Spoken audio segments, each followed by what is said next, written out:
standards that you have. Now you want to figure out how you're doing as you go through the budgeted year. If you have a cost variance, how much of that cost variance is due to maybe lower sales than you expected? And how much is due to just bad cost control at the sales level that you did expect?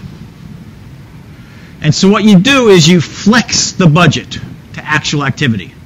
So a flexible budget actually says you have a master budget, you have actual activity levels. Let's say you expected to sell 1,000 units or produce 1,000 units, and you only produce 750.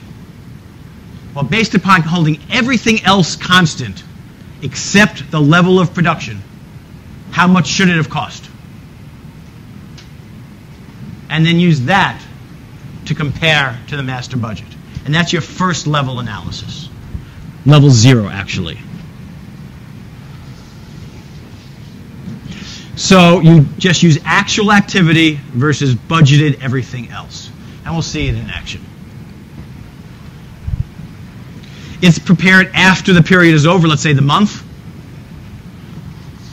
And this just says you use the actual sales volume, but you use the budgeted price, the budgeted variable costs, and the budgeted fixed costs.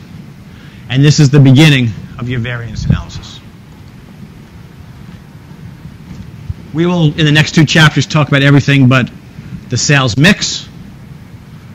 So you have the 4 items that you're looking at, and you can start doing variance analysis on all of them, and you can keep digging deeper and deeper to understand causes and the reasons why.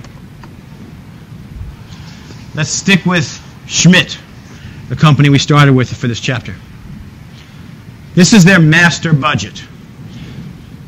They expected to sell 1,000 units. They expected that each unit would sell for $800 per unit.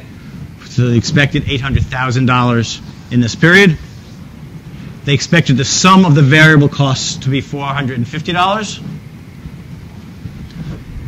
giving them a contribution margin of $350,000 or $350 per unit.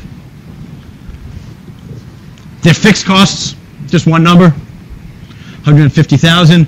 They expected a profit of $200,000 at the 1,000 unit sale level.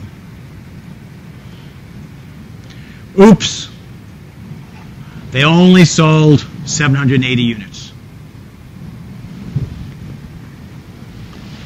And so here are their actual results for the period, for the month. They sold 780 units. They were able to bring in $639,600. Their actual variable costs were $350,950.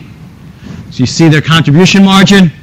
Their actual fixed costs for the period were $160,650.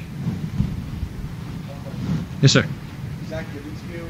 Yeah, at the end of the period, you accumulate your costs, your actual costs. So this is given. These are the actual costs that they had. We know that they sold 780 units. You had your budget, and you have your actuals now. And so they actually had $128,000 of income. They were hoping for $200,000 of income. And so it was not a good month. But why?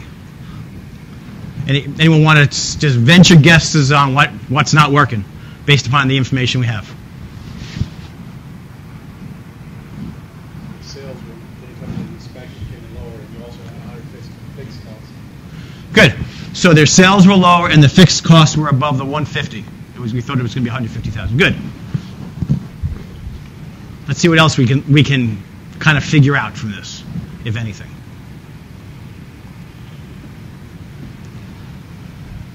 So let's look at the total variance. Just the budget versus the actual at the total level.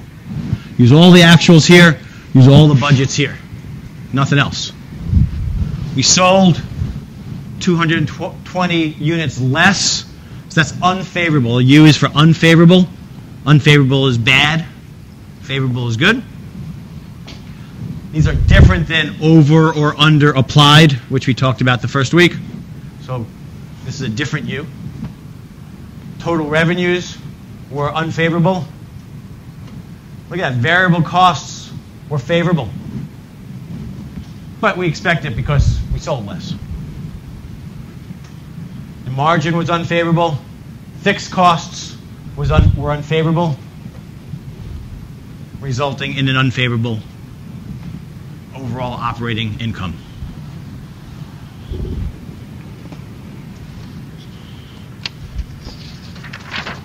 So some questions you might ask.